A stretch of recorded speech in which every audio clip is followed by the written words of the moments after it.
Olá, bem-vindos ao E aí, professor? Olá, Walter.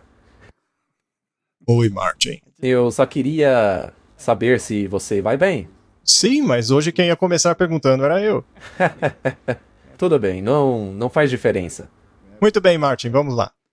O tema de hoje geralmente não nos faz sermos vistos com bons olhos. Sim, e... quando foi a primeira vez que você falou sobre isso? Há muitos anos atrás. Mas hoje faremos uma atualização sobre o assunto. Sim, e será que mudou alguma coisa? Na verdade, piorou. É incrível como você tem falado sobre isso já há 38 anos e nada mudou, só piora. Mas é exatamente a mesma mensagem que você tem dado ao longo de 38 anos e ainda é atual. Ainda é atual. Vamos orar então para começar. Querido Pai, queremos te agradecer por estarmos aqui nesta conversa e pedimos que o Senhor ilumine as nossas mentes e a dos ouvintes também, em nome de Jesus. Amém. Amém. Não acho que será possível falarmos sobre esse assunto em apenas um episódio, porque os jesuítas são uma organização clandestina. Eles se infiltram em tudo.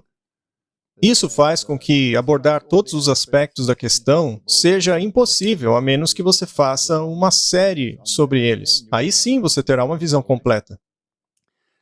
Nós não vamos falar sobre as suas intrigas políticas hoje. Não vamos falar sobre o seu domínio sobre os sistemas educacionais. Não vamos falar sobre a sua infiltração nos negócios e comércios e governos e todas essas coisas. Também não vamos falar sobre a história diabólica deles, que os fizeram ser banidos aqui e acolá. Falaremos sobre o aspecto espiritual. Eu acho que as pessoas se surpreenderão ao ver aonde alcançam os tentáculos deles. Sim, porque o objetivo deles é destruir o protestantismo, assim como se livrarem daquilo que chamam de áspide venenosa, ou seja, a Bíblia, e substituí-la com versões diluídas e distorcidas, que não são claras sobre a verdade e dão espaço para o gnosticismo. Eu também sei de antemão que muitos dentre o nosso próprio povo não gostam muito desse assunto, mas eu peço que ouçam com calma. Não tirem conclusões precipitadas. Sim, apenas leiam as declarações e vejam que não somos nós dizendo nada disso. Sim? Muito bem. O livro de Wiley's, A História da Reforma Protestante, é uma das melhores fontes que existem. Então vamos começar com uma citação deste livro. Eu gosto muito da maneira como ele escreve. Eles sabiam muito bem como utilizar a língua inglesa. Isso é muito verdade. Existem parágrafos que poderiam ser uma frase. Sim, é verdade. Mas vamos lá. O protestantismo não é apenas o resultado do progresso humano. Não é um mero princípio de perfectibilidade inerente à humanidade, ocupando o lugar de um dos seus poderes nativos, em virtude do qual, quando a sociedade se torna corrupta, ela pode se purificar. E, quando é interrompida em seu curso por alguma força externa ou para exaustão, pode recuperar suas energias e seguir adiante em seu caminho. Muito bem, Martin. É uma citação bastante profunda. Então, vamos simplificá-la. Ser um protestante não está inerente a nós mesmos. Deve vir de uma centelha divina. É algo que vem de fora. Não é algo que a humanidade pode simplesmente se autocorrigir. Se Deus não intervir em seu coração, você nunca obterá os princípios, nunca o compreenderá, e terminará onde a humanidade está. Na verdade, você irá de mal a pior. Você nunca irá do mal ao melhor. E mesmo que, por meio do engano, pareça melhorar, na verdade, está ficando pior. Esta é uma citação muito profunda. Eu acho que isso resume o parágrafo que lemos. Não é produto da razão individual, nem o resultado das reflexões e energias conjuntas da espécie. É divino, Martin. O protestantismo é um princípio que tem a sua origem fora da sociedade humana. É um enxerto divino na natureza intelectual e moral do homem, pelo qual novas vitalidades e forças são introduzidas e o tronco humano produz, a partir de então, um fruto mais nobre. Você não pode fazer isso por si mesmo. Tem que vir de fora. Ou seja, rejeitar o protestantismo é rejeitar a Deus. Com certeza. É a descida de uma influência nascida do céu que se alia aos instintos e poderes do indivíduo com todas as leis e anseios da sociedade, a qual, despertando tanto o ser individual como o social a uma nova vida e direcionando os seus esforços a objetivos mais nobres, que permite o mais alto desenvolvimento daquilo que a humanidade é capaz, assim como de todas as suas maiores conquistas. Ou seja, o protestantismo é o cristianismo reavivado. O protestantismo também é o inimigo das forças do mal. Com certeza. Para os inimigos da verdade, o protestantismo deve ser erradicado. Ele é um obstáculo. Como já dissemos, este é o livro A História do Protestantismo, de Wiley. É uma fonte de muito boa reputação. Vamos acrescentar ainda outra afirmação do livro Grande Conflito. Ao longo da cristandade, o protestantismo foi ameaçado por inimigos formidáveis. O primeiro triunfo da Reforma passou. Roma convocou novas forças na esperança de destruí-lo. Nesta ocasião, a Ordem dos Jesuítas foi criada. A mais cruel, inescrupulosa e poderosa entre todos os campeões do papado. Não havia crime grande demais para cometerem. Nenhum engano era baixo demais para que praticassem. Nenhum disfarce difícil demais para assumirem. Votados à pobreza e humildade perpétuas, seu objetivo estudado era garantir riqueza e poder, ser devotos à derrubada do protestantismo e ao reestabelecimento da supremacia papal. E sabe de uma coisa? Essa descrição deles chega até a ser branda. Para descrevê-los, eu utilizaria adjetivos muito mais adequados, digamos. Adjetivos muito mais fortes do que estes. E não estamos sendo levianos aqui. Isso é fato histórico. Uma vez que se entende o objetivo deles, todos deveriam se sentir assim. Há muito sangue nas mãos deles. Coisas do pior tipo que você pode imaginar. Drogas, coerção, armas, guerras, assassinatos. É inacreditável o fato desta ordem ainda estar funcionando hoje. Eles são satânicos. Eles não têm simpatia nenhuma pela humanidade. Não têm simpatia pela humanidade. Eles foram completamente destituídos de sensibilidade humana. Isso porque faz parte do voto deles serem como um cadáver. Contanto que os interesses deles sejam atingidos, não importa quantas pessoas morram nesse processo e nem quantos são utilizados para a destruição. Ao aparecerem como membros de sua ordem, usavam um traje de santidade, visitando prisões, hospitais, ministrando aos doentes e pobres, professando ter renunciado ao mundo e carregando o sagrado nome de Jesus, que tanto fez o bem. Mas, sob esse exterior irrepreensível, os propósitos mais criminosos e mortais frequentemente eram ocultados. Era um princípio fundamental da ordem que o fim justifica os meios. Por esse código, mentir, roubar, cometer perjúrio e assassinato não eram apenas perdoáveis, mas também louváveis quando serviam aos interesses da Igreja. Sob os diversos disfarces, os jesuítas trabalhavam seu caminho para cargos de Estado, ascendendo a conselheiros de reis e moldando a política das nações. E isso não é conjectura, isso é fato histórico. Nós temos centenas de fontes que poderíamos colocar aí na tela comprovando este fato. De presidentes dos Estados Unidos a líderes mundiais, a milhares de milhares que perceberam isso daí ao longo dos anos. E esse leopardo aí nunca muda suas manchas. Ele apenas cava mais fundo como uma topeira, aonde esconde a sua perversidade. Sim, você descreveu muito bem. Em 1816, John Adams escreveu ao presidente Jefferson: "Não teremos aqui enxames regulares deles, com tantos disfarces quanto apenas um rei dos ciganos pode assumir, vestidos como pintores, editores, escritores e mestres de escola. Se alguma vez existiu um grupo de homens que merecesse a condenação eterna na terra e no inferno, esta é a Sociedade de Loyola. Acho que ele não gostava deles. A julgar pelas palavras dele, me parece que ele não gostava mesmo.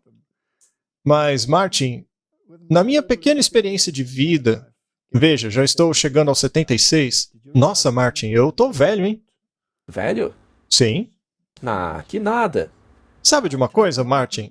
Quando eu olho para pessoas como Trump e o Papa Francisco, eu penso, ora, se esses dois estão na ativa, eu também devo estar. Ora, Walter, você ainda é um menino. Obrigado. Mas, voltando à citação que lemos, eu ainda acrescentaria mais palavras à descrição que ele fez dos jesuítas. Esse pessoal ainda é gentil com eles. Uau! Os jesuítas não merecem toda essa gentileza. Eu realmente não consigo ser gentil com eles. Eu não tenho absolutamente nada de bom para falar deles. Mesmo a filantropia deles é uma grande mentira. Sim. O chamado mundo cristão será o teatro de grandes e decisivas ações. Homens em autoridade promulgarão leis para controlar a consciência de acordo com o exemplo do papado. E esse é o objetivo deles, Martin. Babilônia fará com que todas as nações bebam do vinho da fúria de sua fornicação, e cada país estará envolvido. Ninguém é capaz de escapar de suas maquinações. Ninguém. Isso é importante porque alguns pensam, não, eles não podem estar em todo lugar. Bem, nós veremos. Caiu a grande Babilônia. E precisamos saber por que ela caiu. Por que bebeu desse vinho? E quem colocou esse vinho para eles? Os jesuítas, com todos os seus disfarces. Muitos deles fingiram ser pastores protestantes para o mundo protestante. Também fingiram ser imãs para os muçulmanos. Também fingiram ser líderes da sociedade indiana como faquirs. E também seja lá mais o que fingiram. Fingiram ser os melhores hindus, os melhores budistas. Nada escapou do disfarce deles. Tudo para disseminar uma espiritualidade que vem de baixo e não de cima. É isso mesmo. Muito bem, Martin. Para conseguir esse objetivo, deve-se substituir os valores morais absolutos pelo relativismo. Se você quer lutar contra Deus, você deve fingir que está usando as armas de Deus.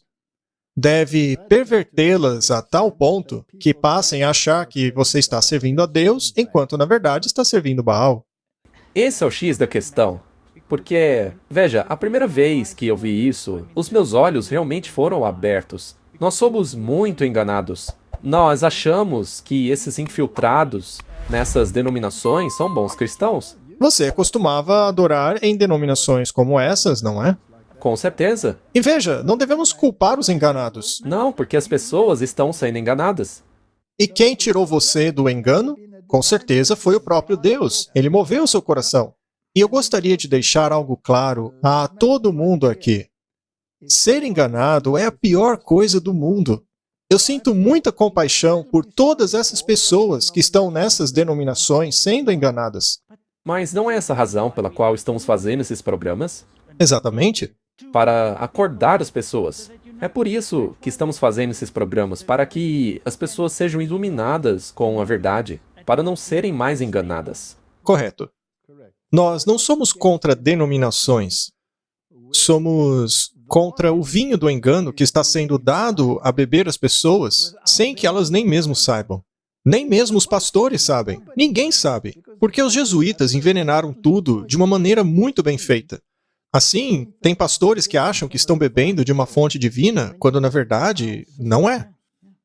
Vamos ver então como eles substituíram as morais absolutas. Hebreus 12, verso 25 a 28. Vede que não rejeiteis ao que fala, porque se não escaparam aqueles que rejeitaram o que na terra os advertia, muito menos nós, se nos desviarmos daquele que é dos céus. A voz do qual moveu então a terra, mas agora anunciou, dizendo, ainda uma vez comoverei, não só a terra, senão também o céu. E esta palavra, ainda uma vez, mostra a mudança das coisas móveis como coisas feitas, para que as imóveis permaneçam. Por isso, tendo recebido um reino que não pode ser abalado, tenhamos a graça pela qual sirvamos a Deus agradavelmente, com reverência e piedade, porque o nosso Deus é um fogo consumidor. A retribuição está chegando, Martin? Claro. Está vindo, né? E se no passado houve uma sacudidura, no fim também haverá uma. E se não dermos ouvidos à voz... E, aliás, onde ouvimos a voz dele? Pelas Escrituras? E, Martin, as Escrituras não são chamadas de a palavra? Elas são o nosso guia. Um único. Sim, e não um guru qualquer. Ou um coach, ou um conselheiro espiritual, falando um monte de bobazeiras babilônicas. Ou uma experiência. Não. Não, não. Porque qualquer coisa pode te dar uma experiência. Outra citação muito interessante é a seguinte: não se esqueçam que somente Deus tem condições de discutir com Satanás. Não pense que você pode se aventurar no terreno do inimigo. Não é possível passar a perna nele. Muito bem, vamos dar uma olhada no protestantismo contra a ideologia chamada Sociedade de Jesus. Mas é um Jesus totalmente diferente. O apelo de Lutero era para submeter a consciência diretamente a Deus por meio da palavra. Por outro lado, a intenção de Loyola era submeter a consciência ao papado. A espiritualidade inaciana era para ser atingida através de exercícios espirituais por substituir a imaginação e o encontro teológico pela realidade da fé. Então, a segunda opção é uma charada. Sim. Você cria a sua própria experiência, convidando demônios para embelezá-la. Já a primeira, de Lutero, é baseada na submissão à palavra de Deus. As duas são completamente opostas uma à outra. Sim, elas são. O problema é que a segunda engana muito bem, fazendo parecer que o negócio todo é de Deus. Faz parecer que você é espiritual. Se você está envolvido nisso, veja, alguém pode pôr uma Bíblia na sua mão, e isso não mudaria um tio ou uma vírgula, porque a experiência é normativa. Peguemos uma outra citação da história. Outra fonte excelente, Merle de Bugine, História da Reforma do século XVI. Esse documento é esplêndido. Ele escreveu: Inigo é a versão curta de Inácio de Loyola, tá? Então, é a mesma coisa que ler Inácio de Loyola aqui. Então, Inácio de Loyola, ao invés de sentir que seu remorso o enviava aos pés da cruz, convenceu a si mesmo que esses sentimentos internos não eram de Deus, mas do diabo. É muito perigoso dizer que aquilo que é de Deus é, na verdade, do diabo. Isso é pecado contra o Espírito Santo. E ele decidiu nunca mais pensar sobre os seus pecados, apagá-los de sua memória e enterrá-los de uma vez.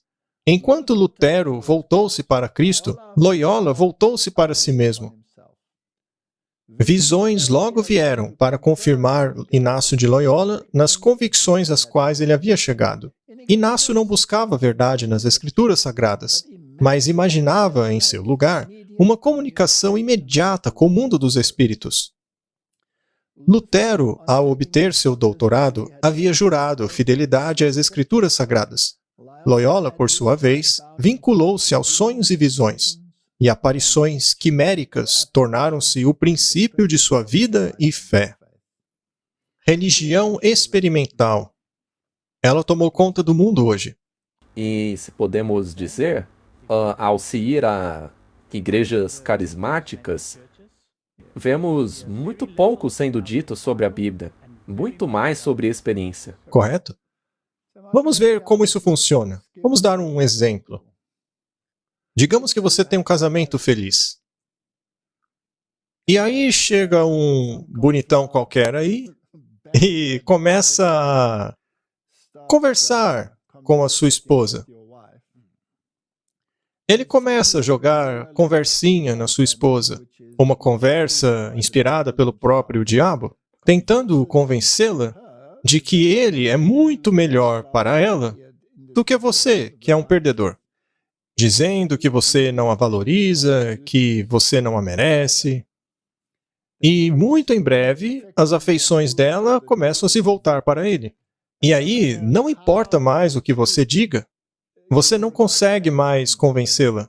Você pode ser um ótimo marido provedor e protetor, mas todos os dias ele vai a ela com flores e elogios. E assim que a esposa perde as afeições pelo marido, o casamento acaba.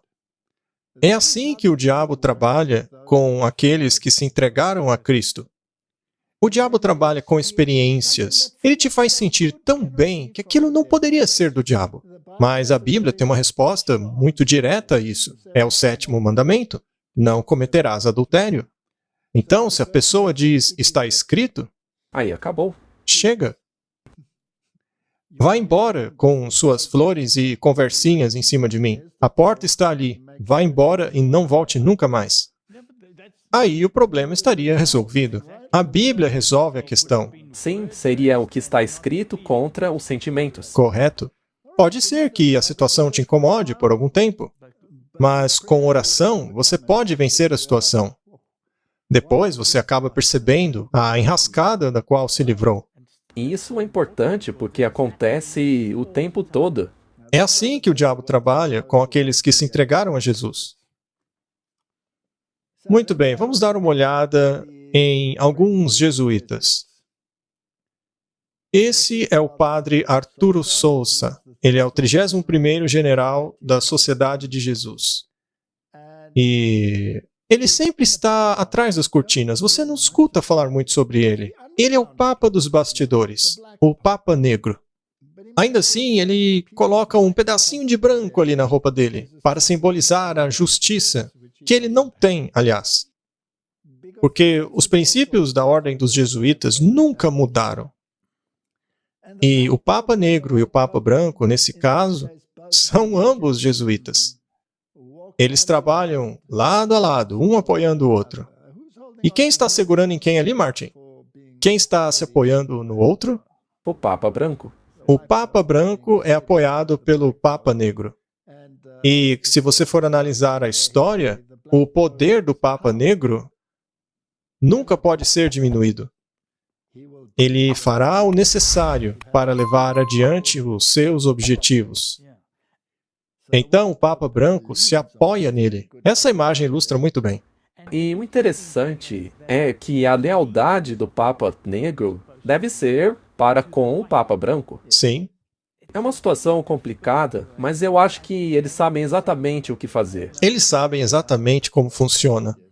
E debaixo daquele manto branco, pode ter certeza que ele veste calças negras. Esta é a solidariedade que eles têm. Estão de pé, um ao lado do outro, no seu conclave, aonde certas decisões são tomadas, a fim de serem infiltrados de maneira bem sutil em cada campo da sociedade. Eles parecem muito felizes. Estão sorrindo porque acham que têm a ascendência, mas eles não sabem o que os aguarda. Vejamos como eles cooperam. Karl Rahner, naturalmente todos sabem, é um jesuíta.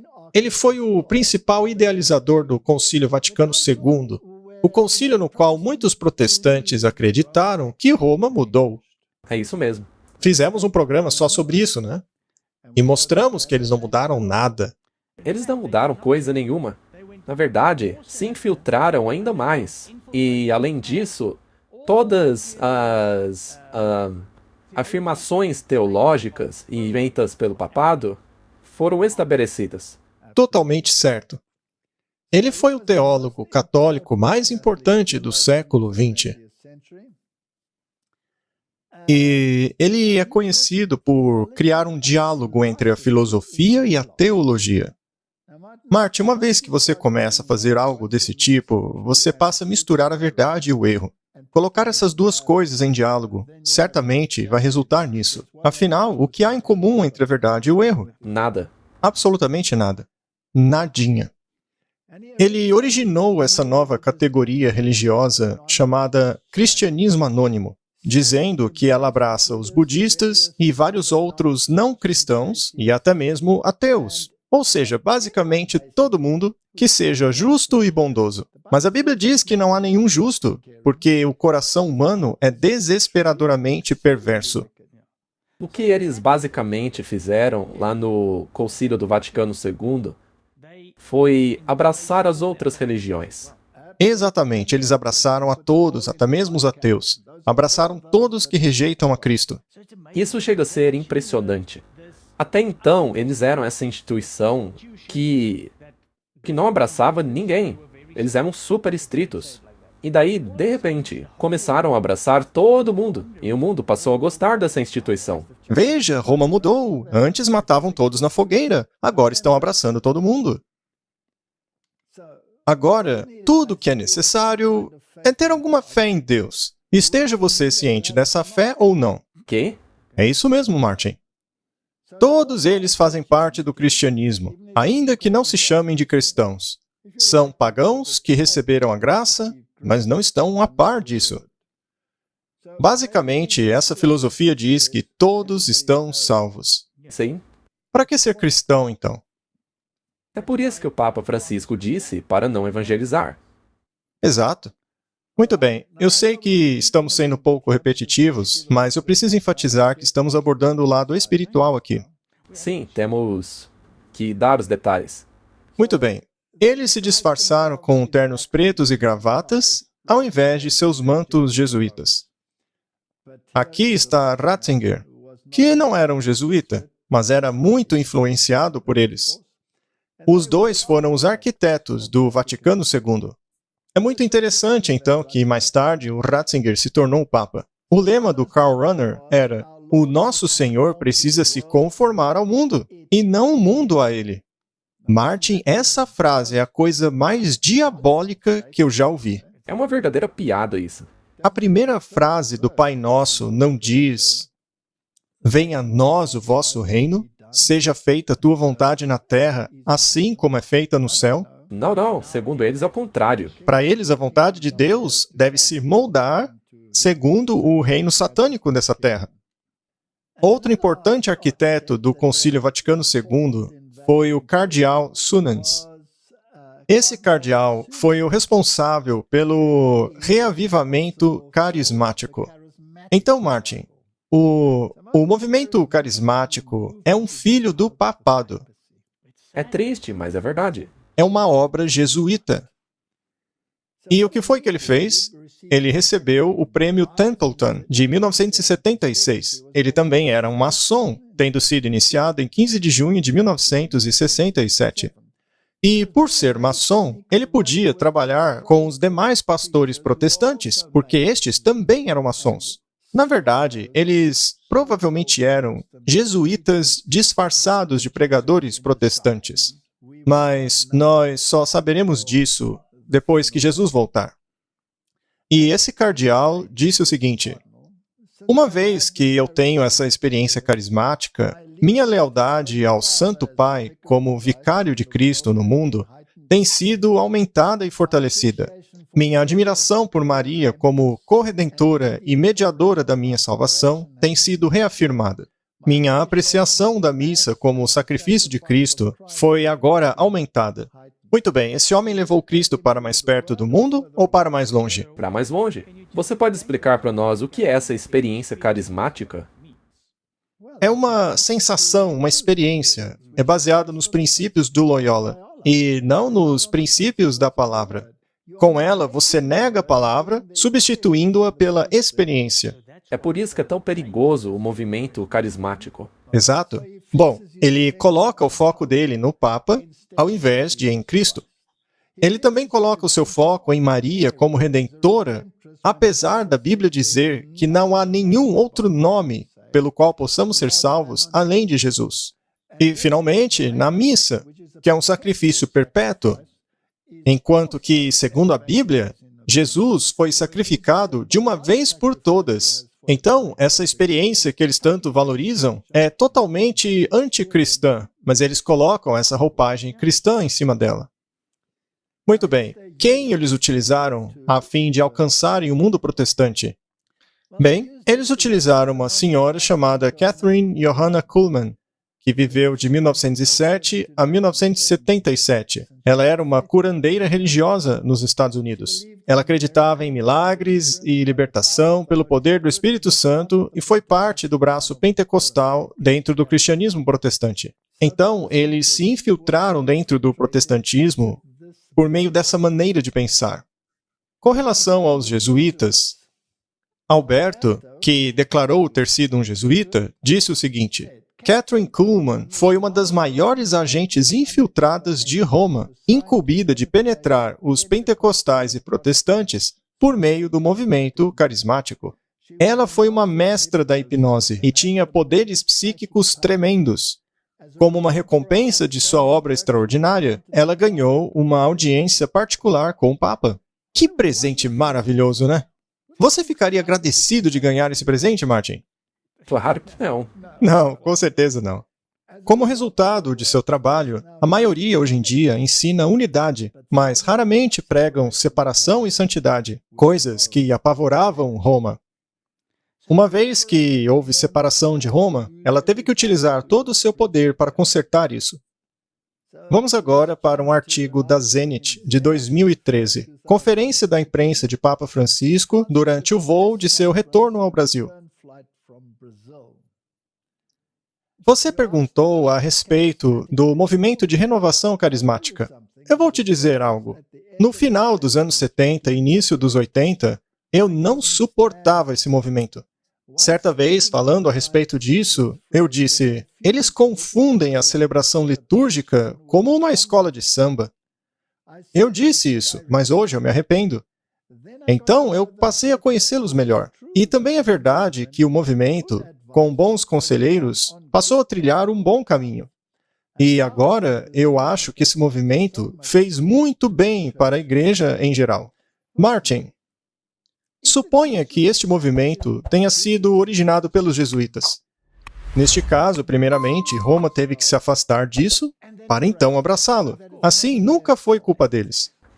No começo, eles tinham que dizer, não, não temos nada a ver com isso. Ele mesmo disse que não gostava, mas agora se arrepende. Pode até parecer que ele foi vencido, quando, na verdade, não passou de uma estratégia dele.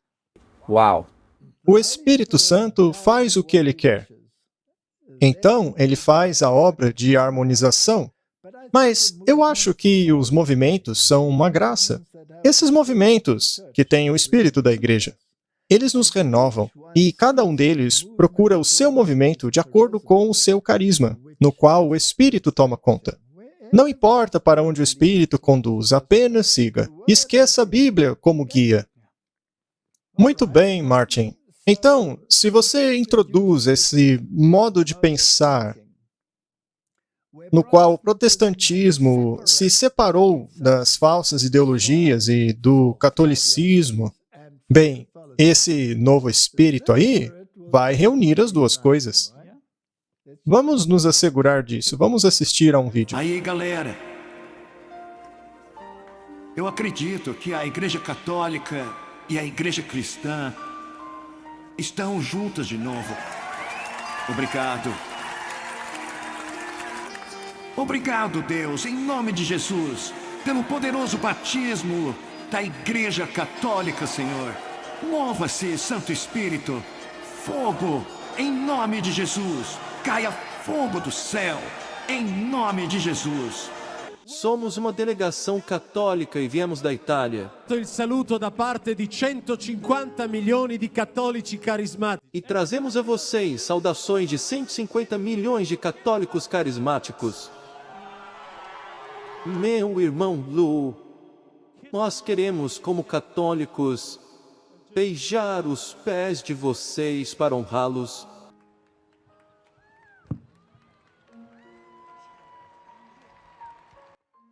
Será que agora vocês podem ver por que o diabo lutou por tanto tempo por essa mentira de que um católico não pode ser salvo?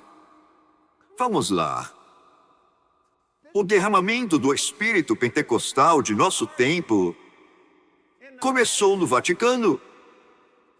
Não começou em Seattle, não começou no Kansas. Foi um Papa que invocou a fé, pedindo que Deus enviasse o novo Pentecoste.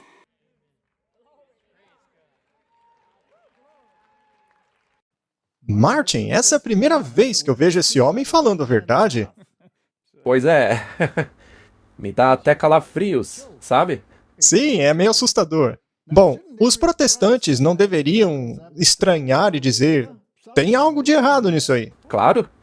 Mas eles não fazem isso. Não, eles abraçam. Os protestantes abraçam. Isso significa que os jesuítas foram bem-sucedidos. Eles introduziram a espiritualidade ignaciana no protestantismo, e de muitas formas e disfarces. Como fazer o mundo aceitar isso? Como fazer os jovens aceitarem isso? Você tem que dopá-los para que não consigam pensar adequadamente. Exato. E você ainda chama isso de amor. E outra coisa, você acaba entendendo o porquê, principalmente depois de assistir esse vídeo, por que a Bíblia diz que Babilônia caiu. Babilônia caiu completamente. Caiu porque está bêbada com vinho. A mentira babilônica de um plano jesuíta, a experiência de Loyola, que leva as pessoas a comunicarem-se diretamente com demônios. Martin, o movimento hippie, com seu lema de amor livre, pareceu maravilhoso para os jovens da época.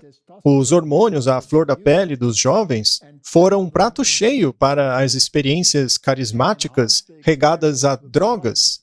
Essas duas coisas juntas, unidas à experiência carismática, tornaram o pecado uma virtude. É como disse o profeta dos Mormons: por meio do dom do pecado, o homem pôde alcançar a felicidade. Que filosofia esquisita, hein? Agora, quem estava por trás dessa destruição da moralidade na sociedade? Será que mais uma vez foram os jesuítas? É claro. De novo, os jesuítas. Vejamos mais uma estratégia deles de quebrarem o protestantismo. O povo de Jesus. Os movimentos hippie foram conduzidos por jesuítas como Max Surley, da Universidade de Georgetown. E isso acabou resultando na filosofia do Jesus cabeludo antissistema. Você acredita que recentemente eu vi esse tipo de coisa dentro de nossa própria igreja? Claro, acredito. É por isso que as pessoas têm que prestar atenção para onde isso está caminhando. Coloque-se no lugar de sua própria igreja, para onde você vai. Seja qual for a denominação, e preste atenção para ver se isso não está ganhando força. Outro dia eu fui pregar em uma igreja que tinha essa filosofia do cabelão. Eu fiquei horrorizado. Eles transformaram a igreja em algo parecido com uma discoteca com globo de luz e tudo. O evangelho do amor, o evangelho liberal, o evangelho da prosperidade. Martin, quantos pregadores você não vê falando sobre isso hoje? A casa do café de Jesus, o rock and roll de Jesus, tudo isso oferece um Jesus existencial que vai de encontro com as necessidades de todas as culturas e credos. O Jesus de hoje atende a qualquer necessidade, seja ela do inferno ou do céu. Seja heavy metal, música clássica, música pop, não importa. Jesus gosta de tudo. Tem até mesmo a igreja do Café com Jesus, que vem de uma imagem mais de igreja conservadora. Sim, vamos entupir sua cabeça com cafeína para que você não consiga pensar direito, devido a 40% de restrição sanguínea ao seu cérebro. Pois é. Dessa forma, você acaba aceitando aquilo que ouve de maneira mais fácil. Exatamente. Muito bem. Aí você vê ele, o jesuíta, criador dessas coisas. Em 1961, ele começou a ensinar teologia na Universidade de Georgetown, em Washington, permanecendo lá até a sua morte. Em 62, ele tornou-se amigo da família de Robert Kennedy e tornou-se um tutor dos seus filhos. Isso é assustador, Martin, considerando as estruturas de poder atuais. E nós já mostramos que o Júnior admitiu que foi criado em escolas jesuítas. Exato. Todos os dias, ao longo da década de 60, ele passava horas com a família Kennedy, ensinando e auxiliando na criação. Ele também se tornou amigo e confidente do presidente e da sua esposa, aconselhando a família e oferecendo uma missa diária para eles após o assassinato de John Kennedy. Mais tarde, ele consolou os filhos de Robert Kennedy depois do também assassinato de seu pai. Mas foi Martin Luther King Jr. que mudou a sua vida novamente. Então, amor, morte, ódio, o evangelho do amor, associado naturalmente ao evangelho das drogas. E o que eles fizeram? Eles começaram a introduzir o niilismo, que é uma filosofia de Nietzsche. Lembre-se, o esforço deles era para unir o cristianismo à filosofia, a criar um diálogo entre os dois. O niilismo é a noção de que as normas éticas são racionalmente injustificáveis e que acabam resultando em uma sensação de desespero devido ao vazio da vida. Nietzsche definiu o conceito como a situação que acaba existindo quando tudo é permitido. Então, Martin, a fim de combater essa depressão, primeiro você precisa criar a depressão. É verdade. Você tem que primeiro criar essa sensação de vazio. Você tem que permitir tudo. Pois é, você simplesmente permite tudo, você derruba todos os muros da moralidade. Assim você destrói a sociedade. Sim. Aí vem a depressão, a falta de dinheiro, a falta de tudo. Aí você passa a desejar o contrário disso. Que é onde estamos hoje. Vamos voltar às normas antigas. E para isso precisamos de um herói, o Papa. Não Jesus Cristo. E vamos deixar que o Espírito Santo te convença que você está no caminho correto, com todas essas manifestações aí. E aí eles trazem as filosofias orientais, como o yoga e as meditações, e a indústria da música faz um trabalho muito bom em introduzir tudo isso na mente da humanidade. Na entrevista do Rick Martin com Eric John Phelps, Phelps disse que os Beatles eram controlados pelos jesuítas e que o mundo das drogas era controlado por Roma por meio da máfia, que por sua vez era controlada pelos jesuítas. Essa é uma declaração forte feita no livro dele. Não sou eu que estou dizendo isso. Eu só estou mostrando aqui o que ele disse. Agora, eu acho plausível. Na verdade, eu acho mais do que isso. Quanto mais se estuda o assunto, mais faz sentido. Veja aqui embaixo o sinal do diabo, o 666. Os Beatles foram a primeira banda de rock a utilizar a tríade do demônio em uma capa de disco. Então veja que eles passaram a introduzir essas ideias. E como você já mencionou em outro episódio, eles foram os mais amados de todos. De um lado, você tinha os irreverentes, como os Rolling Stones, que agradavam os mais revoltadinhos, e do outro lado você tinha os Beatles, que eram mais palatáveis aos conservadores. Daniel já disse, todos os tipos de música. Todos os tipos. E que tipo de filosofia tinha o Elvis Presley, por exemplo? Que tipo de filosofia ele trazia? Por vezes, Elvis Presley lia passagens do livro de Blavatsky, A Voz do Silêncio, para sua plateia. É um livro que promove a meditação hindu como parte do autodescobrimento. Enquanto isso, os Beatles praticavam e promoviam a meditação transcendental. Enquanto esteve na Índia, John Lennon escreveu a um fã: a meditação transcendental não se opõe a nenhuma religião. Ela é baseada nas verdades básicas de todas as religiões. O denominador comum é a experiência com Deus. Esse concílio ficou conhecido como o Vaticano II. Aconteceu em Roma, com mais de 2.000 bispos católicos de todo o mundo. O Vaticano II ajudou a pavimentar o caminho para o diálogo interreligioso, promovendo unidade entre as religiões do mundo ao promover os tesouros místicos da Igreja Católica, ou seja, suas orações contemplativas. O termo oração contemplativa foi historicamente relacionado a várias ordens monásticas de monges e freiras, cujos estilos de vida eram direcionados a práticas ascéticas e orações contemplativas como uma forma de misticismo. O Vaticano II pediu que entrássemos em diálogo com a meditação oriental, porque o nosso monasticismo é uma área em comum que o cristianismo tem com eles. De acordo com o Vaticano II, eles teriam um papel fundamental na evangelização do mundo. E foi exatamente isso que aconteceu. Uma vez que se entra no misticismo, Martin, você passa a comunicar-se com demônios. Isso é uma coisa assustadora porque a maioria das pessoas nem percebe. Isso aconteceu em minha própria vida. Você deve se lembrar, quando eu comecei a estudar as Escrituras, que eu tinha todo tipo de problemas em minha casa. E eu tinha que chamar os exorcistas para darem um jeito na confusão.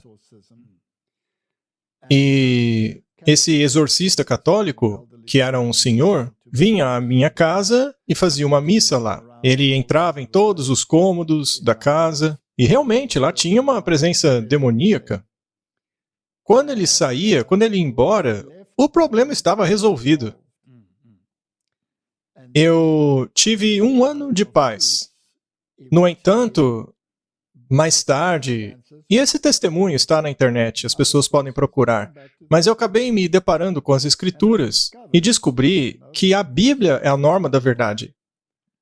E quando eu comecei a me aventurar com a Bíblia, recebi um telefonema, 1 ano depois, daquele mesmo padre exorcista, me dizendo para parar o que eu estava começando a fazer. Ou seja, ler a Bíblia. Isso! Volte para a Igreja Católica. Pare de estudar esse negócio. Ele disse que o meu pai, que já estava morto na época, estava sofrendo horrivelmente no purgatório, como consequência do meu estudo bíblico. Nessa altura você já conhecia a verdade sobre os mortos? Eu já sabia da verdade sobre os mortos, sim. Minhas orelhas levantaram quando ele falou isso no telefone. Isso foi 38, 39 anos atrás. E aí eu disse a ele, como você sabe que o meu pai está sofrendo no purgatório? Quem disse isso para você? E ele não titubeou nem um pouco. Ele disse, as freiras me contaram. As freiras que nunca veem a luz do dia. Aquelas que ficam dentro do monastério, numa determinada estrutura monástica ali na Cidade do Cabo. E eu disse a ele, tá bom, mas como que as freiras sabem que o meu pai está sofrendo no purgatório? E ele disse que elas falam com os espíritos e que os espíritos haviam dito a ela. Então veja só o nível. Elas estavam se sujeitando aos ensinos de demônios. É assim que funciona, Martin. Portanto, eles fizeram isso. Eles trouxeram esse misticismo oriental para dentro de toda a sociedade. Porque se você influencia os jovens, lembre-se que eles planejam as coisas por milênios. Sim, é possível ver isso. Se você influencia a juventude hoje, esses jovens se tornarão adultos na próxima geração. E aí você introduz outras coisas ainda, como a cultura rave na próxima geração, que é a sua geração, né? Sim, foi a minha. Primeiro, então, você introduz a geração hippie, que foi a minha. Aí eles introduzem todas essas ideias por meio da música, dos Beatles, tudo isso, né? Aí eles inserem a cultura rave, na qual aumentaram o uso de drogas para destruírem o tecido cerebral. Martin, você utilizou esse tipo de droga? Sim, utilizei. E você tem orgulho disso? Claro que não. Mas é aí que está. Quando você está fazendo isso, quando você está no meio dessa loucura religiosa toda, mesmo que você esteja em uma religião falsa, você não percebe, você não acorda. Uma das razões pelas quais as pessoas usam drogas, como o êxtase e todas elas, é porque elas dão uma sensação de elevação, de alta consciência. De repente, você se torna mais consciencioso do universo. Mas não, você simplesmente está enxergando as coisas sob a perspectiva do diabo. Sim, é tudo baseado em euforia. E tudo mescla muito bem. Você pode fazer essas coisas aí, por exemplo, e ainda assim ir a uma igreja carismática, porque o sentimento ali é o mesmo. Ele ainda está lá. Que bom que você saiu disso, Martin. Todo mundo sai? Infelizmente não. Será que o diabo se importa com quantas vidas são destruídas? Quantas mentes jovens ele destrói? Será que ele se preocupa? Martin, eu mal posso esperar para o dia da retribuição. Eu também. Muito bem. Aí você chega no ponto em que a fibra moral da sociedade foi destruída. Bom, aí você introduz o cuidado de Heidegger, conhecido como sorte. Martin, eu já quero vomitar, mas enfim, vamos continuar. Deus está morto. Portanto, as respostas da vida estão dentro de você mesmo. Não há propósito na vida. Então, como conseguir um? Tire de dentro de você, não da Bíblia. Deixa a Bíblia para lá. Continuando. Autoestima e a psicologia cristã. Então, você começa com a autoestima. Aí você escreve livros sobre isso, como fez o Robert Schuller. E também todos os maçons. E aí você leva isso para os filmes, especialmente desenhos. Acredite no seu coração. Isso, ouça o seu coração. Heidegger ensinou que a alma era legitimada ao mostrar cuidado pelos outros. Isso é pura filosofia jesuíta, Martin. Você dá o sabonete, você lava o pé, mas o resto do corpo continua em pura imundície. Mas isso acabou te elevando. Que trabalho maravilhoso você fez. E aí que entra o problema. Eles pegam algo bom e acabam distorcendo.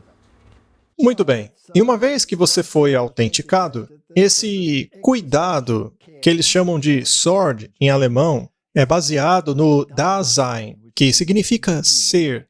Ou seja, eles estão dizendo que são deuses. Isso é nojento. Continuando.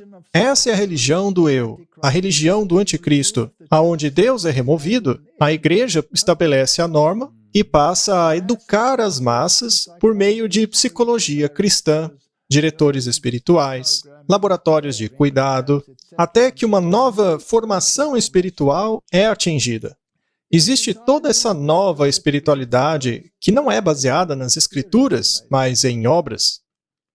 Vamos avançar mais um pouco. Devemos desenvolver uma nova moralidade. Devemos nos tornar a igreja que cuida. O padre Gustavo Gutierrez, o que será que ele tem a dizer sobre isso? Martin, eu odeio que eles se chamem de padres. Eles não são pais. Nesse mundo, você tem o seu pai biológico e o seu pai celestial. Esses daí que se dizem padres não são pais de ninguém.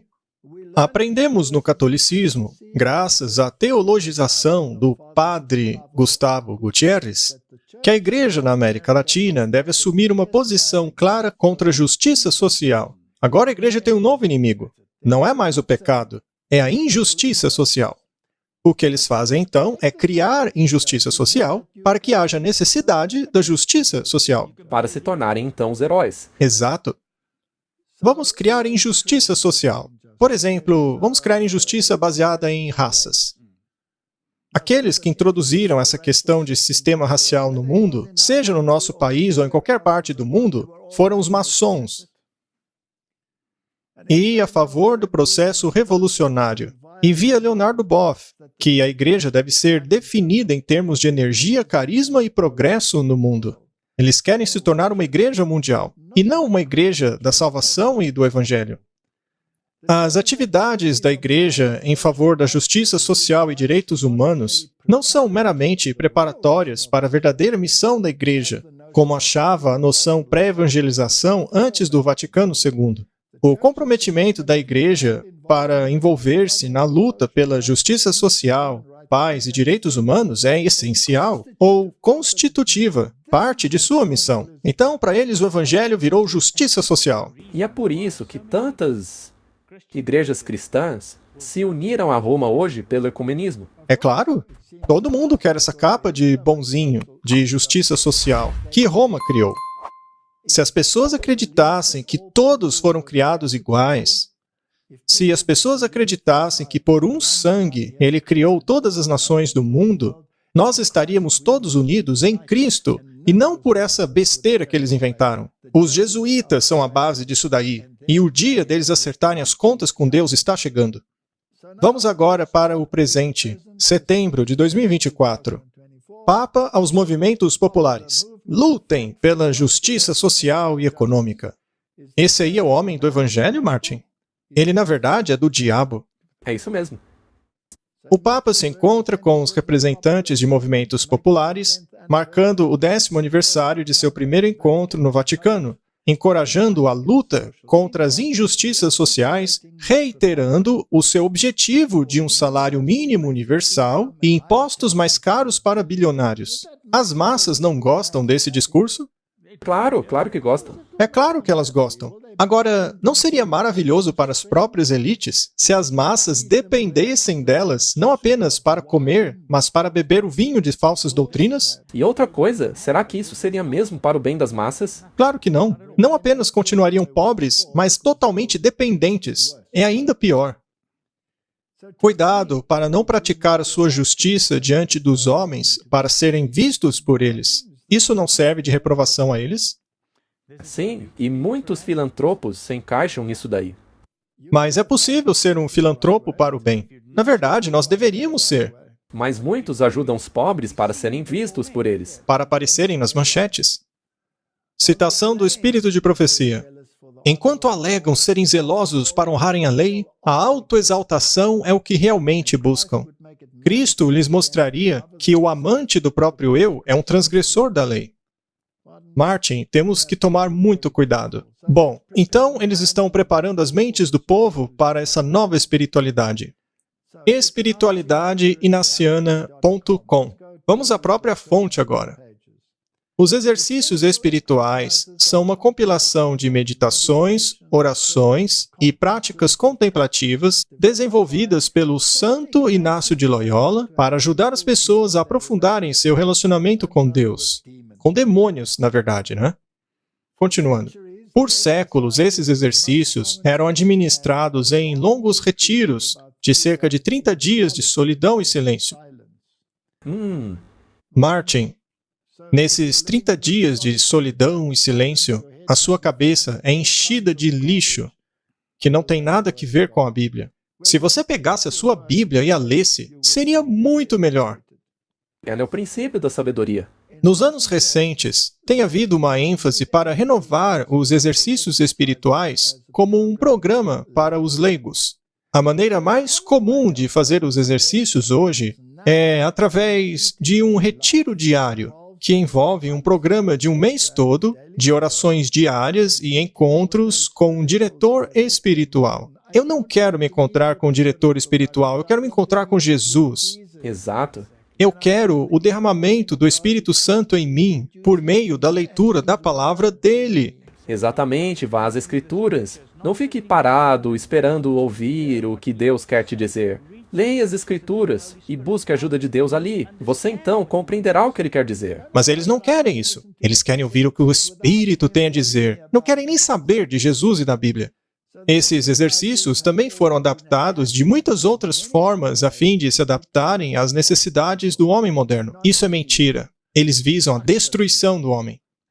Muito bem. Quão empolgado está o general jesuíta ao ver essa obra diabólica dando frutos entre os jovens? Vamos dar uma olhada, Martin. Como é que ter sido um jesuíta influenciou ele como papa? Ele fala muito sobre discernimento, que, por sua vez, é um fator importante na espiritualidade dos jesuítas. Você pode falar um pouco sobre isso? O que podemos aprender do Papa Francisco a respeito do discernimento? O Papa Francisco não é apenas um jesuíta, ele é um cristão. E o discernimento é parte do cristianismo. Em breve celebraremos o Pentecoste, em alguns dias, para renovarmos nossa ideia de sermos guiados pelo Espírito. O discernimento é a habilidade que cada cristão deve ter para ser guiado pelo Espírito Santo. E é por isso que a espiritualidade inaciana é tão importante para esse objetivo. Os exercícios de Inácio de Loyola são um tipo de escola de discernimento. E ele aprendeu sozinho isso. Então, seguindo esses exercícios espirituais, cada pessoa pode conseguir ouvir a voz de Deus, chamando-a para viver uma vida humana completa e a decidir seguir essa voz para tomar uma decisão. E talvez você também possa se lembrar do sucesso que os exercícios de Inácio de Loyola tiveram entre os estudantes universitários. Ele foi um estudante universitário. Ele se juntava a outros estudantes também, todos os primeiros companheiros de Inácio foram estudantes universitários reunidos por causa dos exercícios espirituais dele. Então, essa escola de discernimento foi muito frutífera para nós, em todos os estágios de nossa vida e apostolado.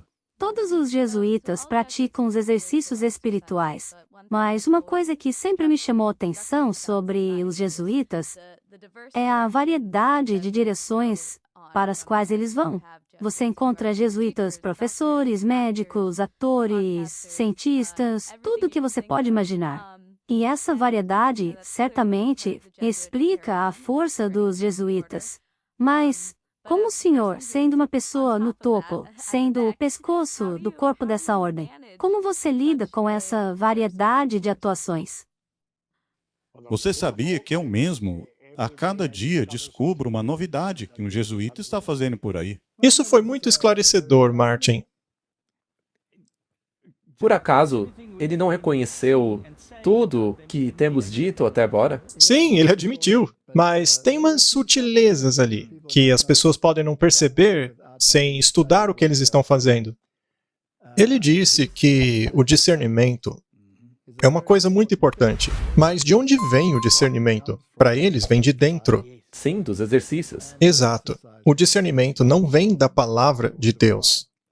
Ele então diz que esse discernimento conduz para uma vivência humana completa. Eu não acho que a maioria das pessoas entendeu isso, porque esta é a nova definição de salvação, de acordo com o Vaticano II. Segundo o Concílio do Vaticano II, ser salvo é viver uma vida humana completa. Isso significa que você só tem a vida aqui na Terra, porque não haverá uma futura. Basicamente, você está sendo destruído espiritualmente. Mas então, o que realmente é ser salvo? Viver uma vida humana completa? Ou ser verdadeiramente salvo, que é ser coberto pelo sangue do Cordeiro, para receber a justiça dele sobre nós, para que possamos ficar de pé no mar de cristal, entre todo o povo santo de Deus, de todas as eras, na sociedade do céu. E isso é salvação. Não essa bobagem que eles estão empurrando goela abaixo. E a salvação da Bíblia é a vida eterna também. Sim. Não apenas essa vida aqui. O diabo promete a você uma vida aqui. E o diabo não fez essa mesma proposta a Jesus? Ele prometeu sucesso nessa vida. Eu te darei tudo isso. Essa é a tentação do diabo. Alguns ele dá mais do que outros, e estes se tornam ídolos. Martin, eu fico muito indignado, pois ele faz isso com as estrelas do rock, com as estrelas do esporte, com os mega pregadores que dizem: "Ah, me dê o seu dinheiro para que eu possa voar de jatinho e justificar esse dinheiro." Martin, esse pessoal me deixa doente. Infelizmente, se você olhar para isso, como você mencionou, eles não planejam para anos, eles planejam por milênios. Sim, eles planejam por gerações. E quando você analisa como eles fizeram essa infiltração ao longo dos séculos, é realmente de cair o queixo. Muito bem, vamos ver como eles trabalham. Os retiros jesuítas duram 4 semanas, e eles são conduzidos por alguém que eles chamam de coach. Somente o diretor compreendeu a mente e o coração da espiritualidade inaciana, que é o distinto serviço de Cristo, que na verdade não é coisa nenhuma, Martin. Enfim, pode preencher essa tarefa de adaptar os exercícios às exatas necessidades do indivíduo ou grupo ao qual ele está falando. Eles são como a serpente, como um camaleão. Um mestre de retiro experiente, que saiba muito bem os exercícios, fará numerosos pequenos ajustes em suas abordagens da meditação para adaptá-la à educação, temperamento, papel na vida, idade e interesse de sua audiência. Esses jesuítas treinados estão por trás disso. E isso foi tirado diretamente dos exercícios espirituais de Inácio. É a própria fonte. E a questão é que eles também podem fazer isso durante a pregação. Enquanto estão pregando, eles podem fazer esses ajustes também. Eu acredito que muitos e muitos desses mega pregadores são jesuítas disfarçados, muito bem treinados nesses exercícios espirituais para enganar a sociedade com o vinho babilônico. Muito bem, mas o que isso significa? Isso foi retirado do livro Os Exercícios Espirituais de Inácio de Loyola. Vejamos só. A primeira regra é colocar de lado todo o julgamento. Essa é a primeira regra do que não se fazer. E essa é a mensagem do primeiro anjo. O juízo chegou.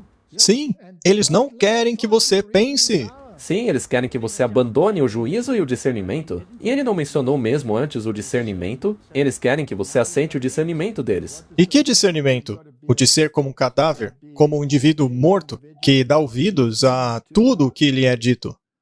Como, por exemplo, aquilo que é dito por um experiente instrutor nesses exercícios espirituais. Então, todo o julgamento deve ser posto de lado. Devemos deixar nossas mentes prontas para obedecer em tudo a verdadeira esposa de Cristo, nosso Senhor, que é a nossa santa igreja, a igreja hierárquica. Então, essa é a primeira regra, Martin. Dar ouvidos ao que a igreja diz e ignorar a Bíblia. Naturalmente, não vamos ver todas as regras, mas a 13ª diz assim: aceitar que o branco que eu estou vendo é preto caso a igreja decida que é preto. Martin, isso é horrível. É péssimo. Eu não posso pensar por mim mesmo. Não posso avaliar nada se o que eles dizem é errado ou certo, se o que dizem está alinhado às Escrituras ou não. Eu acho que se você se aprofunda nesses exercícios espirituais, é como ele disse, o seu discernimento virá a partir desses exercícios. Depois de ouvir todo esse lixo dito por demônios, você vai começar a pensar como eles. Na verdade, é isso aí. Basicamente, o que eles querem que você faça ou que pense é que, uma vez que foi o Espírito do Senhor que deu os 10 mandamentos à nossa Santa Mãe, a Igreja, nesse caso, tudo o que essa Igreja disser é verdade. Mas espera aí, Martin, os 10 mandamentos da Igreja Católica são espúrios. Eles são uma mentira. Não estão em harmonia com a Bíblia. Não precisa ser inteligente para ver que os 10 mandamentos da Igreja Católica não são os 10 mandamentos da Bíblia. Mas é claro, para isso você tem que usar o seu julgamento. E essa é uma questão importante, porque são os mandamentos da Igreja Católica que serão implementados como lei. Martin, você sabia que há certas famílias de castores nos Estados Unidos que sabem reconhecer o dia do sábado, deixando de construir barragens nesse dia? Até os animais são mais sábios que os seres humanos. Até os castores entendem isso. As abelhas também. É verdade. Até mesmo os animais podem ensinar os homens sobre isso. Muito bem, Martin. Vamos perguntar a eles quem é o verdadeiro chefe. Eu queria perguntar uma coisa para o senhor, já que o senhor é o general dos jesuítas. O Papa Francisco, antes de ser Papa, era um jesuíta. E agora, ele presta contas ao senhor ou o senhor presta contas a ele? Ele é o Papa. Ele é o Papa. Isso está bem claro. Mas ele ainda é jesuíta. Sim, mas todo jesuíta presta contas ao Papa. Mas, apenas para ficar mais claro, quando o jesuíta se torna um bispo, a obediência não é mais para os superiores da ordem dos jesuítas. Os bispos prestam contas ao Papa, e o Papa presta contas a si mesmo, ao Espírito.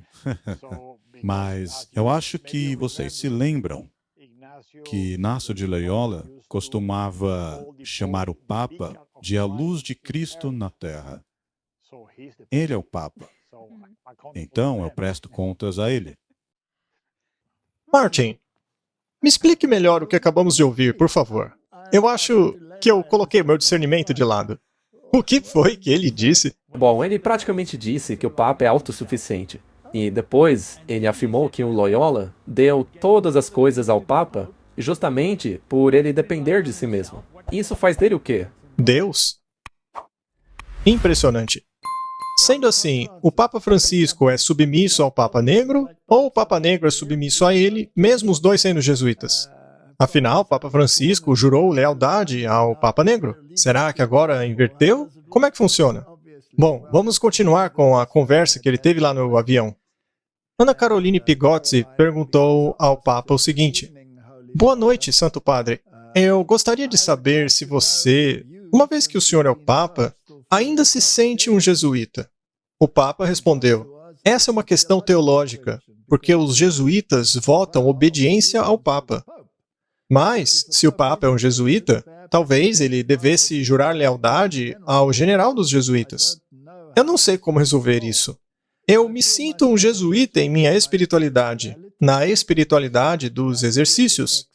Aquela espiritualidade que eu tenho em meu coração. Ainda assim, mexe comigo o fato de que em 3 dias eu celebrarei com os jesuítas a festa de São Inácio. Eu vou conduzir a missa da manhã. Eu não mudei minha espiritualidade, não. Franciscano? Não. Eu me sinto um jesuíta, e eu penso como um jesuíta. E eu não digo isso de maneira hipócrita, porque eu realmente penso como um jesuíta. Ele não pensa hipocriticamente? Eu acho que ele pensa hipocriticamente, porque ele nega completamente a palavra de Deus. Bom, isso basicamente resume tudo aquilo que temos dito.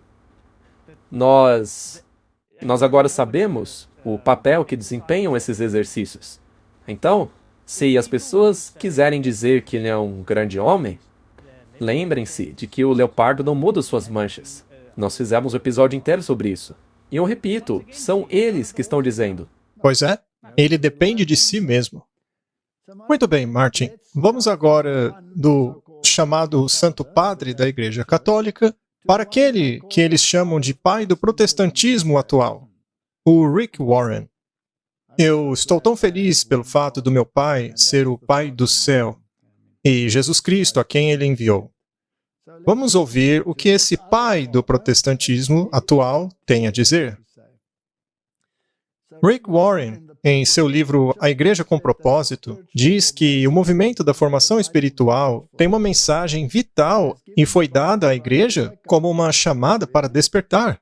O pastor da Saddleback Church, Lance Wheat, escreveu a respeito da oração contemplativa, também conhecida como visualização. Para quem não sabe, isso é 100% espiritualidade inaciana. Em seu artigo intitulado Desfrutando da Presença de Deus em Solitude, ele diz assim: nos foi designado aproveitar a presença de Deus, mas é mais fácil dizer do que fazer.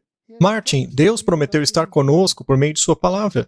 No artigo, Wheat utiliza Thomas Merton como um exemplo. Que exemplo sublime, não é? Só se for espiritualidade depravada. Ele utiliza como exemplo de alguém que conhecia a solidão. Mas a solidão de Merton estava conectada às suas simpatias budistas. Merton comparava a oração contemplativa a uma viagem de LSD. Bom, para ele ter feito essa comparação, ele com certeza devia saber como era. Pois é. Recentemente lançaram aquele filme A Revolução Jesus, baseado no movimento hippie. O pregador que saiu de lá estava drogado com LSD e outras coisas quando ele começou o movimento. Ele termina o artigo dizendo: o objetivo da solidão não é tanto desconectar de um mundo maluco, mas sim mudar as frequências, induzindo ritmos alfa, para que assim eu possa ouvir o Pai. Eu imagino qual pai ele esteja ouvindo. Seria o pai da mentira? Acho que sim. Vamos dar uma olhada agora no curso alfa e na filosofia dos grupos de célula. Isso daí, Martin, está bem difundido. Pois é, precisamos tomar cuidado. Primeiramente, temos que ver o que eles ensinam. Sim. E agora veremos como eles implementam. Exato. Vamos ver aonde chegam os tentáculos deles. Não é à toa que o polvo é um dos símbolos deles. É verdade, é um dos símbolos deles. Você se lembra em um dos Jogos Olímpicos que eles utilizaram o polvo como símbolo? Eles sabem exatamente o que estão utilizando. Eles têm os tentáculos em toda parte. Muito bem, esse é Nick Gumbel, o fundador do curso Alpha. Será que eles têm raízes católicas? Será que esses protestantes têm raízes católicas? Vamos dar uma olhada nesse curso Alpha. Ele consiste de 10 semanas que explora o básico da fé cristã e tem sido descrito como uma oportunidade para explorar o significado da vida. O primeiro curso Alpha é uma introdução ao curso e inclui comes e bebes. Cada sessão semanal aborda uma questão diferente em torno da fé e é projetada para promover uma discussão autêntica e aberta. Nós também teremos discussão do grupo alfa em grupos para estudantes de idade de 11 a 13 anos e também para 14 a 18 anos. O próximo curso alfa ocorrerá na igreja New Life e começa em 28 de janeiro de 2025 às 7 da noite. Não estão a todo vapor? Em pleno funcionamento. O fundador do curso alfa visitou o Papa e recebeu as bênçãos dele. Todo o protocolo. Bom, vamos continuar. Nós te convidamos a explorar as grandes questões da vida. Início social. Começamos uma noite alfa, com tempo apenas para sentar e papear uns com os outros, junto a uma mesa com café, chá e outros petiscos. Descobrimos que começar com socialização ajuda a dar um tom mais festivo aos encontros. Então, Martin, é uma reunião social que reúne as pessoas a este relacionamento de fé. E o que se busca nesse tipo de curso é consenso. Você não quer que haja conflitos. Todo conflito tem que ser posto de lado. Isso significa que você não pode introduzir doutrinas, porque doutrinas causam conflitos. E aí, você também deve estar em harmonia com o seu guia espiritual, a pessoa que conduz o curso, o chamado coach. Então, quando você conhece adequadamente o coach, você vai começar a alinhar as suas simpatias e seus pensamentos a ele. E então você passa a confessar a ele como um pai. Então, na verdade, você está sendo introduzido ao sistema católico de entregar os seus fardos a outra pessoa, que nesse caso é um coach espiritual. Então, de novo, Jesus Cristo vai para o escanteio e outro entra no lugar. Sim, e você não pode contrariar o que o coach está dizendo. É o coach que estala o chicote. E ele é muito bem treinado. Certo, vamos continuar. Então é exibida uma série de filmes alfa. Então, depois da parte social, você tem esse tópico aqui para ser apresentado. Essa sessão explora tópicos com relação à fé, que inclui quem é Jesus, como podemos ter fé, quando e como orar, e como Deus nos guia. Que privilégio, né, Martin? Essa pessoa te conduzir ao longo dos exercícios espirituais. Contemplação, todo esse tipo de coisa. E aí, finalmente, você tem um grupo de discussão. Sim, e tudo isso aí soa maravilhoso. Soa maravilhoso, mas será que há qualquer coisa controversa aí? Ainda não. Não. O que também é interessante, Martin, é que eles praticam aquilo que é chamado 12 em volta de um, o coach e os 12. Isso é um princípio da Rosa Cruz. Segundo eles, isso é baseado nas Escrituras, já que Jesus tinha 12 discípulos, certo? Então, haverá grupos de discussão com 12 pessoas cada. Não há obrigação nenhuma de dizer algo. Na verdade, espera-se que você não diga nada de sério de qualquer forma. Essa é uma oportunidade de ouvir as perspectivas dos outros, mas aquele que lidera e guia a opinião de todos é o coach. Esse é o objetivo. Vamos chegar num consenso. Até hoje, estima-se que 30 milhões de pessoas em todo o mundo já fizeram o curso alfa. Está em 112 línguas. Parece que é bastante difundido, não é? E esse curso alfa é em grande parte indicado para denominações cristãs protestantes. Correto? Então, no curso alfa, o Espírito Santo é mediado por meio das mãos dos líderes e por meio da experiência do Espírito. Isso já está soando muito perigoso. O alfa recebe o Espírito Santo e externaliza as manifestações das marcas da fé. Os testemunhos publicados que vieram a partir da Alpha News, quase todos se concentram na experiência do Espírito Santo como sendo o aspecto central da conversão, mais do que na ênfase da Bíblia, que foca em arrependimento de pecados, fé em um Cristo crucificado e ressurreto, com o derramamento do Espírito Santo. Essa é uma reversão do modelo bíblico, mas é apresentado de tal forma que você nem percebe. João 16, verso 13 a 14. Mas quando o Espírito da verdade vier, ele os guiará a toda a verdade. Bem, nós temos a definição da verdade. A palavra é verdade. Os mandamentos são a verdade. Jesus é a verdade. Mas eles não querem falar de mandamentos. Não querem falar que Jesus é o único caminho. Eles não querem. Não, não vamos falar que a Bíblia é a norma e o padrão. Não, vamos falar da experiência do Espírito. Pois ele não falará de si mesmo, mas falará apenas o que ouvir e lhes anunciará o que está por vir. Ele me glorificará, porque receberá do que é meu e o tornará conhecido a vocês. Glorificar a quem, Martin? A Jesus. Portanto, se Jesus não estiver no centro da coisa, você tem um enorme problema. A Bíblia tem que ser o foco. Exato. E não o que o coach tem a dizer a você. Correto? E eles chamam isso de células. Martin, você sabia que originalmente uma célula era uma estrutura monástica?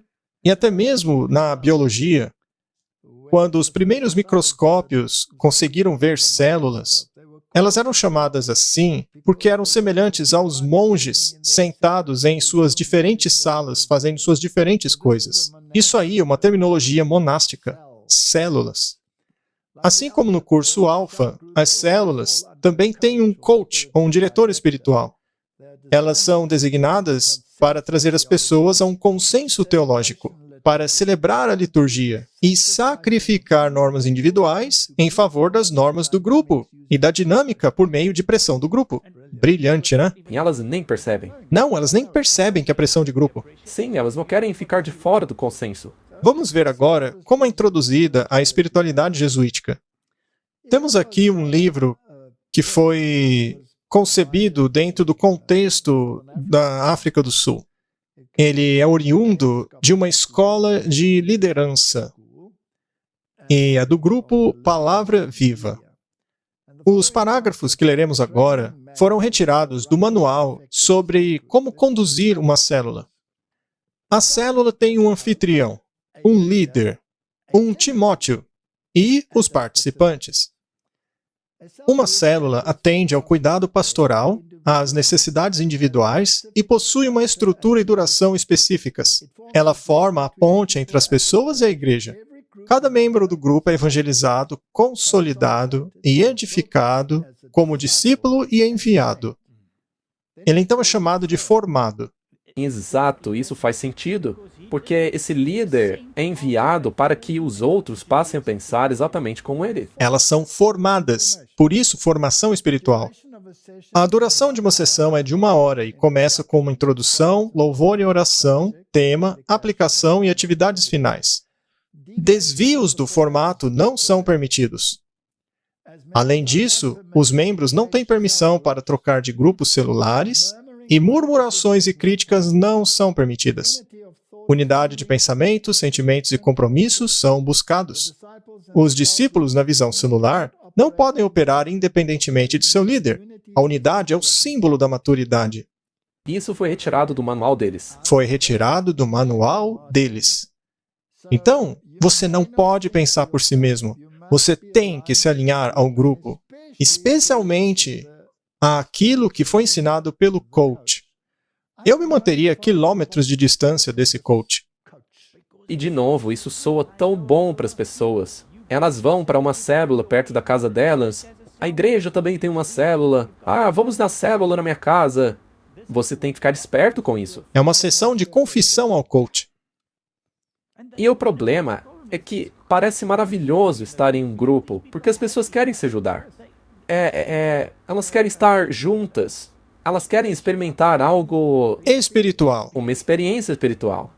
Modelos para o sucesso. Declare que o sucesso é seu. Esse é o poder do pensamento positivo. Persevere, sonhe, visualize. Esse poder do pensamento positivo é promovido pelo Donald Trump. Sim. Não foi aquele... Norman Vincent Peale? Sim. E ele não é maçom de 33º grau? Ele foi um jesuíta infiltrado. Ele era treinado em jesuitismo. Obediência e respeito pela liderança é fundamental. Martin, eu também digo que a gente deve respeitar a liderança. Com certeza. Mas a partir do momento que a liderança começa a te desviar da verdade, ao invés de levá-lo à palavra de Deus, você deve repreender a liderança e dizer por que ela está errada. Sim, você não pode ficar quieto apenas pelo bem de todos. O líder buscará conselho de seus superiores treinados na igreja e a confiança de seus discípulos. Além disso, os discípulos devem ser encorajados a fazerem confidência ao líder com relação aos seus problemas. Ou seja, tem que se confessar a ele. Exatamente como o sistema católico. É uma infiltração. Veja, eu não sou contra você pedir conselho a alguém quando você tem um problema. Mas os melhores conselhos vêm quando você está ajoelhado. E veja, o problema é como você disse. Você tem essas estruturas na igreja também, mas tem um jeito certo de se fazer isso. Isso é jesuítico. Isso é jesuíta. E aí você tem o modelo de 12 em volta de um. Isso é Rosa Cruz. É o ocultismo. Porque é um modelo baseado supostamente no cristianismo. Mas eles pervertem o cristianismo. Jesus levou 3 anos e meio para treinar os 12, e por isso as células utilizam o conceito de 12 em torno de 1. Jesus não escolheu 13, mas 12. Com times de 12, nós começamos a restaurar o altar de Deus no mundo. O quê? Martin, o que é isso? O segredo está no número 12. O modelo de 12 sempre tem estado no coração de Deus, e esse número simboliza o governo e a autoridade. Hoje nós parece que temos um Papa na Terra, seu conselheiro espiritual, ou o seu pequeno Papa. Pois é. Lá na nossa escola, Martin, tínhamos 7 estudantes, certo? Eu acho que eu nunca vou querer fazer turmas de 12. Pois é, e nem de 13, 11 ou 14, enfim. Mas ainda que aconteça surgir uma turma de 12, não se preocupe, nós vamos focar na Bíblia e na oração. Na verdade, não importa o número de pessoas. Sim, não faz parte dos nossos princípios ter um número formado de 12 igual eles. Não, porque não existe uma fórmula mágica. O nosso foco é a Bíblia, não esse monte de bobaginha aí. Tanto faz o número. O que importa é o estudo. Bom, mas vamos nos assegurar que eles de fato seguem esse tipo de prática. Aqui nós temos um documento da Irmandade da Rosa Cruz. Tiramos da própria página deles. E eles dizem claramente que 12 é o símbolo do zodíaco, que envolve o nosso sistema solar. Também existem 12 semitons na música e 12 apóstolos que se reuniam em volta de Cristo. E ainda há outros exemplos desse agrupamento de 12 em volta de um. A Ordem de Rosa Cruz é, portanto, também composta de 12 irmãos e um 13º. Está aí, Martin. Ocultistas falando. É incrível como eles infiltram mesmo. E as pessoas nem percebem. Certo, vamos continuar com o que dizem no manual deles. Vamos lá. Um mentor é descrito como alguém com uma comissão sacerdotal, que é misericordioso, compassivo, aprovado e santo. Ora, a Bíblia diz que ninguém é santo, ninguém. Então, chamar o Papa de Santo Padre é a blasfêmia das blasfêmias.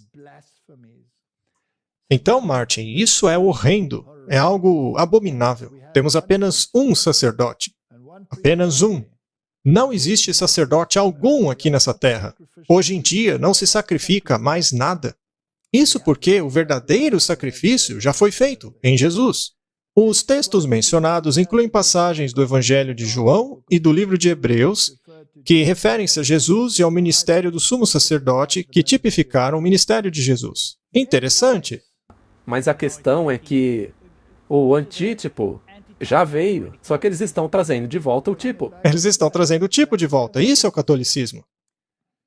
Entre os muitos aspectos positivos, grande ênfase é colocada no jejum, nos dons do Espírito, como o dom da cura, da profecia, poder, milagres, línguas. Mas, é claro, excluindo a função do Espírito Santo na convicção do pecado, justiça e julgamento. Eles ignoram essas coisas, né? E veja, eles mesmos escreveram isso. O estudante também é informado que Paulo gastou a maior parte do seu tempo orando em línguas estranhas.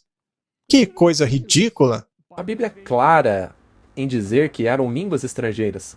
Paulo disse: eu agradeço a Deus porque falo mais línguas do que vocês todos. E isso porque Paulo falava na língua nativa daqueles a quem ele estava se dirigindo.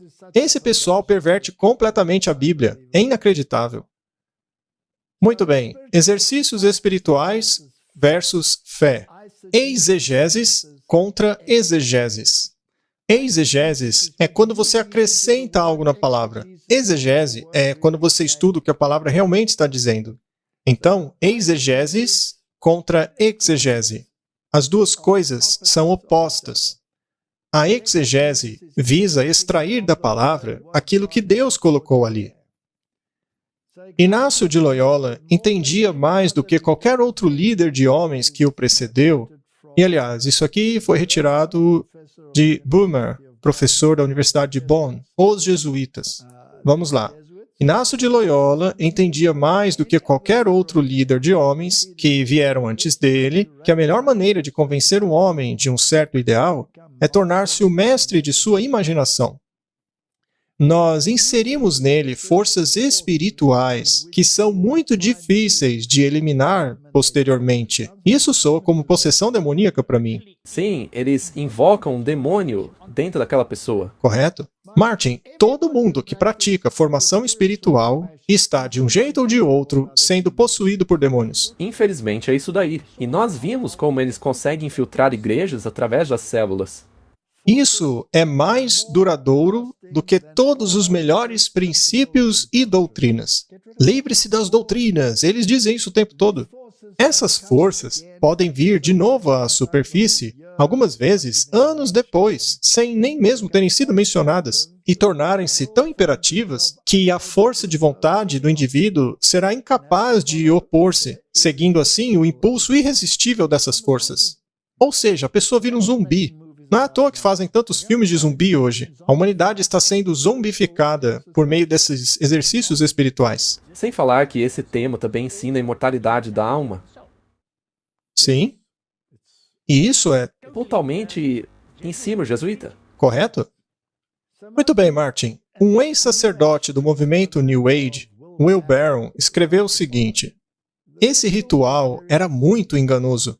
O cristão comum provavelmente não veria nada de objetável nas frases utilizadas. Ainda assim, esse procedimento de meditação era um produto de Satanás, designado a levar as pessoas a aceitarem a voz de demônios mascarados como sendo a voz do Espírito Santo. Não dá para ser mais claro do que isso. É exatamente o que acontece. Muito bem, vamos ouvir o que Martim Lutero tinha a dizer. E em seguida veremos uma citação do Espírito de Profecia. Miqueias 7:5. Não confie num amigo. Não coloque confiança em um guia. Guarde as portas da tua boca daquela que mente em seu seio. Martin, essa advertência serve perfeitamente à formação espiritual e a esses coaches espirituais. Martim Lutero escreveu: o Espírito nunca está mais presente e vivo do que em seus próprios escritos sagrados. Devemos deixar que as Escrituras ocupem o lugar principal e sejam seu intérprete mais verdadeiro, simples e claro. Quero que somente as Escrituras governem, e que não sejam interpretadas de acordo com o meu espírito ou de qualquer outro homem, mas que sejam compreendidas em sua própria luz, percepção, e de acordo com o seu próprio espírito. Isso é o verdadeiro cristianismo. E a verdadeira meditação, a meditação bíblica. Medite na palavra. Leia a Bíblia. Isso não é apagar a cabeça de pensamentos. Mas o que foi que ele disse? Ajuda-me a compreender o que está dizendo, Senhor.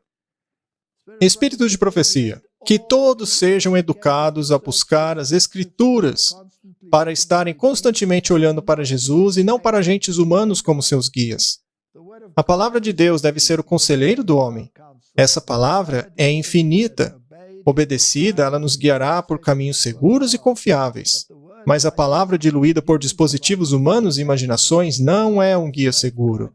Martin, isso é totalmente oposto do que as igrejas estão ensinando hoje. E daquilo que acabamos de ver. Não beberam vinho. Mais uma citação. Deus quer fazer algo por cada um de nós. Esse trabalho é individual, um trabalho pessoal. E não um guruzinho espiritual que quer enfiar na sua cabeça ideias distorcidas que vieram dos jesuítas. É uma obra pessoal. Estudantes, não dependam de seus professores para formar seu caráter. Formar o caráter. Formação espiritual. Pelo amor de Cristo, formem seus próprios caracteres individualmente. Não pensem que precisam estar sempre com seus professores para serem trabalhadores sólidos. Isso é o completo oposto da filosofia deles. Mais uma.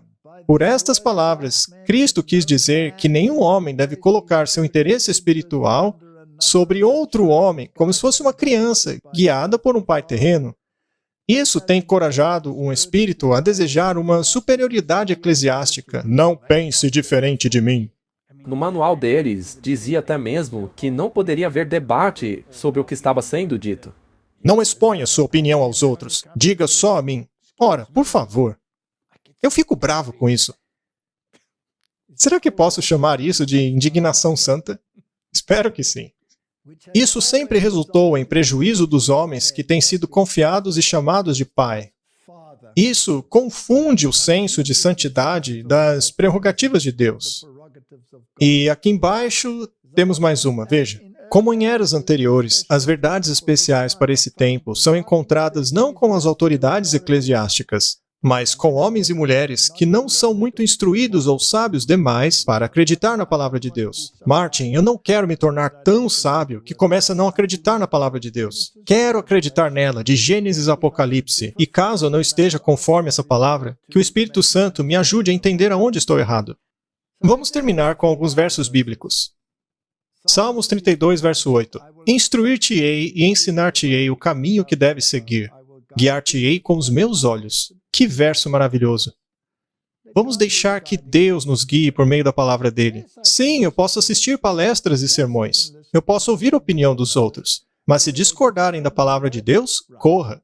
Sim, principalmente quando você não pode ter a sua própria opinião. Exato. Aí, caia fora. Isaías 48, 17. Assim diz o Senhor, o teu Redentor, o Santo de Israel. Eu sou o Senhor teu Deus que te ensina o que é útil e te guia pelo caminho em que deves andar. Deixe que a palavra de Deus seja o teu guia, que possamos dar ouvidos apenas àquilo que está em harmonia com a palavra de Deus.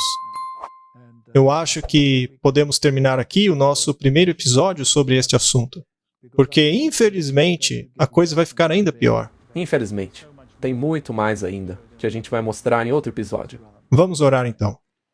Querido Pai, o engano está correndo solto por aí, com essa formação espiritual de Inácio de Loyola. Esta coisa saiu das profundezas do inferno e tem infiltrado toda a comunidade cristã pelo mundo. Não apenas a comunidade cristã, mas o mundo inteiro. E isso vai culminar na unidade eclesiástica baseada na experiência ao invés da palavra de Deus. Dá-nos sabedoria, dá-nos entendimento sobre todas as coisas, dá-nos a verdade, Senhor. A Tua palavra é a verdade. Nós pedimos em nome de Jesus. Amém. Amém.